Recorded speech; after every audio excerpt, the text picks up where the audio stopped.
अस्सलाम वालेकुम नाज़रीन। ड्रामा सीरियल हसरत की आने वाली 7 में दिखाया जाएगा कि अरहम सनाया के पास आता है और सनाया से कहता है कि मैं हादी को अब अपने पास रखूँगा और मैं तुम्हें उसके पास नहीं छोड़ूंगा, जिस पर फिर सनाया भी गुस्से में आ जाती है और सनाया कहती है कि आपके पास आपकी बीवी है, आपका होने वाला बच्चा है और आप मेरा चैन सुकून क्यों छीन रहे हैं और मुझे मेरा बच्चा दे दें, मैं अपने बच्चे के बगैर नहीं रह पाऊँगी। लेकिन अरहम कहता है कि हादी तो मेरे साथ ही रहेगा और अगर तुम्हें तलाक चाहिए तो मैं तुम्हें तलाक दे सकता हूँ, सिर्फ 3 लफ्ज़ हैं और मैं अभी बोल के फारिग भी हो जाऊँगा। दूसरी जानिब फबीहा अपनी माँ के पास जाती है और अपनी माँ से माफ़ी मांगती है और कहती है कि लोग तो अपने बच्चों के बहुत बड़े बड़े गुनाह माफ़ कर देते हैं और आप मेरी एक छोटी सी गलती को माफ़ नहीं कर पा रही। जिसके बाद फबीहा की माँ भी आहिस्ता आहिस्ता मोम हो ही जाएंगी और फबीहा को माफ़ कर ही देंगी। दूसरी जानिब फरहीन हमज़ा को पूरी तरह से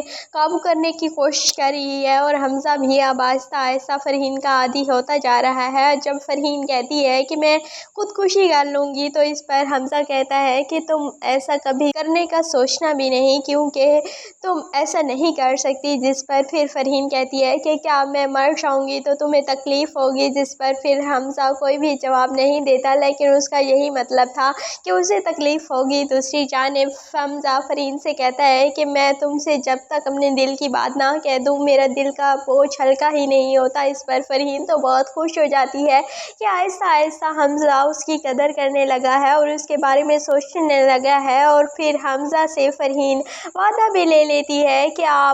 मैं जहाँ भी चाहूँगी आप मेरी वहीं पर शादी करवाएंगे और आप वादा करें। जिस पर हमज़ा कहता है कि मैं अपने वादे से कभी भी नहीं फिरता और मैं बहुत जल्द तुम्हारी शादी उसी से करवाऊँगा जिससे तुम चाहती हो। और जिस पर फिर फरहीन के दिल में तो लड्डू फूटने लग जाते हैं कि जिससे मैं चाहती हूँ वही वादा कर रहा है तो यकीनन मेरी शादी तो हो ही जाएगी। दूसरी जानिब अरहम की बहन अरहम को फ़ोन करती हैं और कहती हैं कि आप जिसकी शय पर ये सब कुछ कर रहे हैं वो सिर्फ धोखा है और रेप के अलावा कुछ भी नहीं है, और जब आपकी आंखें खुलेंगी तो आपको एहसास होगा कि आपने कितना कुछ गलत कर दिया है और फिर आपके पास मदावे का भी वक्त नहीं होगा। लेकिन फिर भी अरहम को कोई बात भी समझ नहीं आई कि अपनी बहन की, और वो गलतियों पे गलतियां करता जा रहा है और वो पीछे मुड़कर देख भी नहीं रहा कि सनाया ने उसके लिए कितनी कुछ कुर्बानियां दी थी और वो सारी कुर्बानियों को फरामोश कर रहा है।